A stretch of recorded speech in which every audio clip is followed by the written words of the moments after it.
Students, I welcome you all for the online session of economics class. It is to be noted that while calculating the value added, we are taking the value of production of firm. But a firm may be unable to sell all of its produce. It means some stocks are left out. In such a case, it will have some unsold stock at the end of the year. Conversely, it may so happen that a firm had some initial unsold stock to begin with. During the year that follows, it has produced very little, but it had met the demand in the market by selling from the stock it had at the beginning of the year.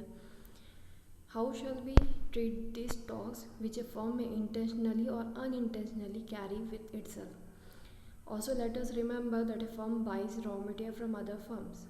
So in this particular session, we will be going to learn how to treat the unsold stock or the inventories in an accounting year. The part of raw material which gets used up is categorized as an intermediate goods. What happens to the part which does not get used up? In economics, the stock of unsold finished goods or semi-finished goods or raw materials which a firm carries from one year to the next is called inventory. Or in some other words, we can say it has stock. So inventory is a stock variable. It may have a value at the beginning of the year. It may have a higher value at the end of the year. In such a case, inventories have increased or accumulated. If the value of inventories is less at the end of the year compared to the beginning of the year, inventories have decreased or decumulated. We can therefore infer that the change of inventories of a firm during a year, I want you people to write this formula so that we can have the calculation in the classes. We can therefore infer that the change of inventories of a firm during a year equal identity to the production of the firm during the year minus sale of the firm during the year. Here you can see the sign, it is not equal sign, it is the sign of identity. The sign identity triple equal stand for identity. Unlike equality, an identity always holds irrespective of what variables we have on the left hand and right hand side of it. For example, we can write 2 plus 2 equality identity to 4. It means either we can say 2 plus 2 4 or identity to 4, because this is always 2, but we must write 2 into x, that x is the variable, equals to 4. It says that that x value must be like that it will get the answer 4 when multiplied by 2. This is because 2 times x equals to 4 for a particular value of x, namely when x equals to 2 and not always. We cannot write 2 into x equal identity to 4.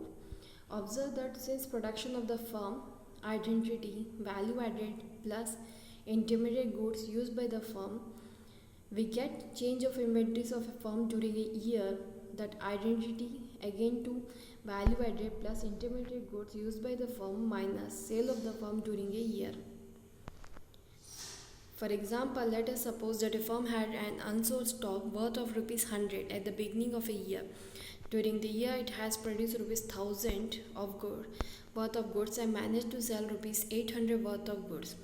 Therefore, the 200 is the difference between production and sales. That is 1000 minus 100 equal 800 equals to 200. This rupees 200 worth of goods is the change in inventories. This will add to the rupees 100 worth of inventory the firm started with. Hence, the inventory at the end of the year equals to 100 plus 200 equals to 300. This is the 100 which we have learnt in the starting.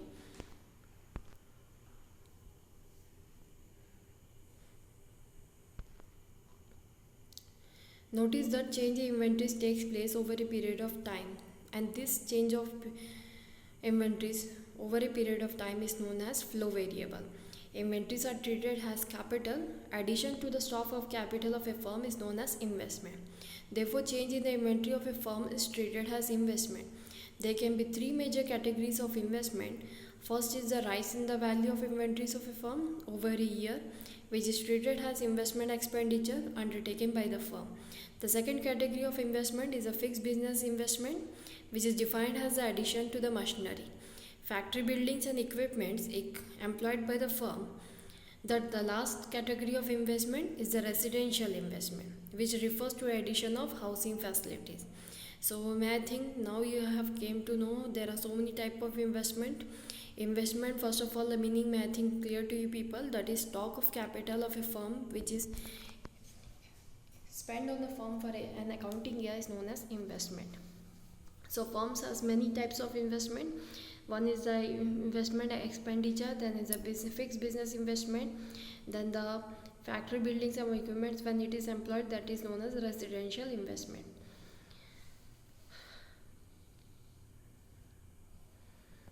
So you can note down this point, that is the first rise in the value of inventory is calculated as investment expenditure. The second category of investment is fixed business investment, which is defined as addition to machinery, buildings, etc.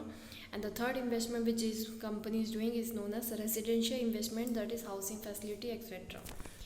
These are the terms which will be useful for us for calculation in the future of macroeconomics.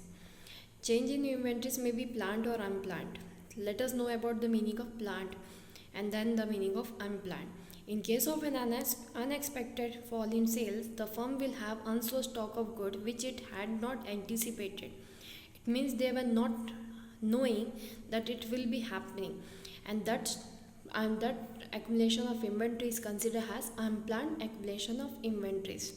In the opposite case, when there is a unexpected rise in the sales, there will be planned decumulation of inventories.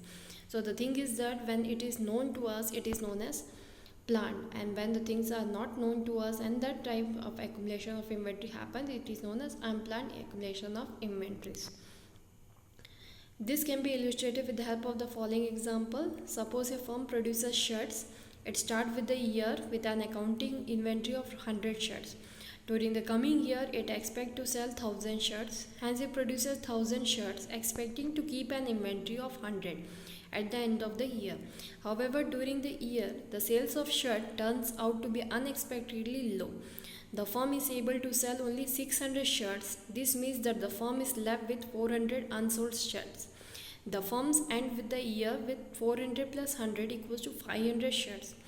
The unexpected rise of inventories by 400 will be an example of unplanned accumulation of inventories. If on the other hand the sales had been more than 1000, we would have unplanned accumulation of inventories. May I think that further example it is clear to you people what is unplanned and what is planned. For example, if the sales has been 1050, then not only the production of 1000 shirts will be sold, the firm will have to sell 50 shirts out of the inventory.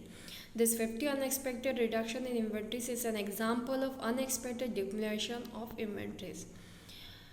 What can be the examples of planned accumulation or decumulation of inventories? Let us see.